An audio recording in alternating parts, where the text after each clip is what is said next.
पहले ये देखो, मुसलमान बाबर की औलाद हैं, फिर से आगे रे बाबा। तुम राणा सांगा की औलाद, उसमें तुम किसके लिए? अभी पता चलेगा। तुम हिंदुओं के लिए। सदन के अंदर ये बोला कि अगर मुसलमान बाबर की औलाद है, अगर कुछ छूट गए, खोट है इसके दिल में। आधा सच बोलना झूठ बोलने से भी ज्यादा खतरनाक होती है। फिर आपने कहा कि तुम किसके लिए कहा? तुम कहा बीजेपी वालों के लिए। उन्होंने उसमें जोड़ दिया हिंदू समाज के लिए कहा। शर्म की बात, हिंदू शब्द उन्होंने प्रयोग ही नहीं किया। पूरे उनकी अब आया ना लाइन पे। जब मोदी जी बच्चे थे तब तक मुसलमानों को इतना सर पे नहीं चढ़ाया था। ओहो, कोई सेंसेस बात? क्योंकि तब ये देश सेकुलर नहीं था कुछ भी। यहाँ पे एक बात भूल गए, तब देश आजाद भी नहीं था। आजादी 2014 में मिली है।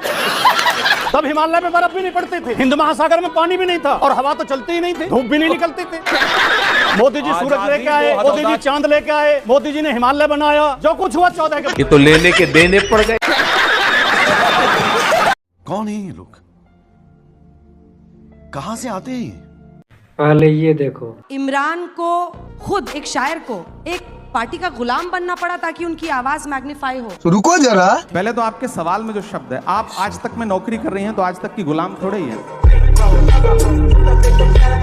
शायरी को पेशा चुना और फिर अब सियासत का हिस्सा बन गए। अभी मजा आएगा ना भिड़ो। कोई पेशा आप छोड़ेंगे किसी के लिए? कर क्या रहे जीवन में आप? पत्रकारिता की पढ़ाई की, लेकिन छोड़ दिया, पेशा नहीं बनाया उसको। करते तो वो भी अच्छा करते। वो जिसका जिक्र फसाने में था ही नहीं, वो बात इन साहब को बड़ा नागवार गुजरी है। अब बैठे भी हमारे मंच पे है। अच्छा, हम यहाँ अगर आए हैं ना तो आपने हमें बुलाया है, हम तब आए हैं। कितने सांचों में ढल के आए हैं, ख्वाब की तरह पल के आए हैं। तुम सिफारिश से जहां पहुंचे हो, हम वहां खुद ही चल के आए हैं।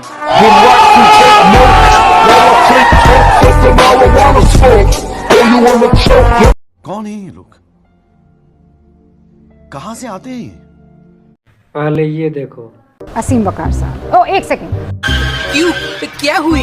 ऑल इंडिया मजलिस इत्तेहादुल मुस्लिमीन के प्रवक्ता सिन्हा साहब पे काय कह रही हूँ रुबिका लियाकत जी। असीम वकार साहब। कौन है ये लोग? बताता हूँ, पहले ये देखो। आप आइए सामने। ऑल इंडिया मजलिस इत्तेहादुल मुस्लिमीन के प्रवक्ता की बहस बीजेपी की प्रवक्ता से। अरे बाप रे, ये तो धोती खोल रहा है। कितना मजेदार बात है। और बीजेपी प्रवक्ता विरोध नहीं कर पा रही है। भारतीय प्रवक्ता से लिए बनी पार्टी के प्रवक्ता की बहस इस वक्त भारतीय प्रवक्ता से हो रही है। मुसलमानों के यूनिटी के लिए बनी पार्टी की अभी बहस हो रही है उस महिला के साथ जो हिंदुस्तान का पक्ष रखती है। थोड़ा आसान नहीं, आप नहीं रखती हैं मैडम, आप नहीं रखती हैं। इत्तेहादुल मुस्लिमीन के माने क्या होते हैं? आपका पक्ष भी पलट जाएगा। कौन है ये लोग? कहां से आते हैं?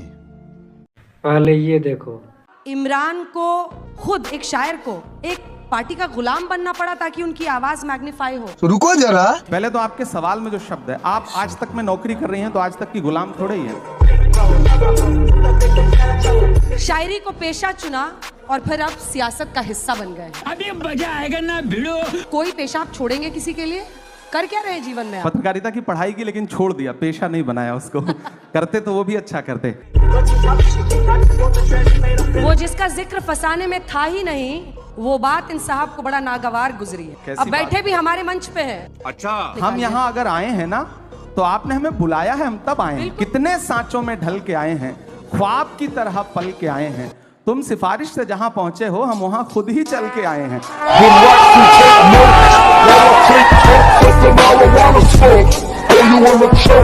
कौन है ये लोग? कहां से आते हैं? पहले ये देखो। अब मुझे ये बताइए, हमास आतंकवादी संगठन है कि नहीं है? बताता हूँ, पहले ये देखो। मैं आपके किसी बात का जवाब तब तक नहीं दूंगा जब तक आप मेरी बात नहीं सुनेंगी। कि मैं आपको इस काबिल ही नहीं समझता कि आपकी बात का जवाब।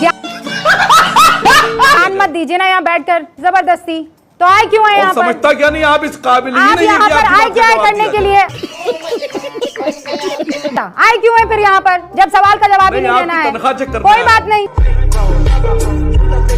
मेरी तनख्वाह पे आप मत परेशान हो। भारी भरकम तनख्वाह मिलती है मुझे। दलाल दलाल। कौन है ये लोग? कहां से आते हैं? पहले ये देखो। तो भाई संविधान जो कहता है हमारे पास न्यायालय है, अगर किसी को भी किसी बात को लेकर आपत्ति है तो न्यायालय का दरवाजा खटखटा ले। इससे आपत्ति किसको हो सकती है आलोक शर्मा जी? अभी मजा आएगा ना भिड़ो। चित्रा जी, आपने गूगल थोड़ा सा कर लेते तो बहुत अच्छा रहता। आप बिल्कुल अंधभक्त होके गौरव जी की मोहर लगा रहे हैं बात पर। जो हाई कोर्ट और सुप्रीम कोर्ट में केसेस चल रहे हैं, वो ट्रिब्यूनल में हारे और जीते केस ही चल रहे हैं। ये तमाम केसेस की लिस्ट है। सैकड़ों केस ट्रिब्यूनल में हार के लोग हाई कोर्ट गए हैं और हर हाई कोर्ट में हिंदुस्तान के सैकड़ों केस चल रहे हैं। पता नहीं अनपढ़ लोग किस तरह से कोई भी स्टेटमेंट देके चले जाते हैं आगे। मुझे क्रेडिट नहीं चाहिए। ये रोना आप रोना छोड़ दीजिए जी। मुझे आपने कहा रोना रोना बंद कीजिए। ये भाजपा के अंधभक्त की भाषा है क्या, एंकर की नहीं है।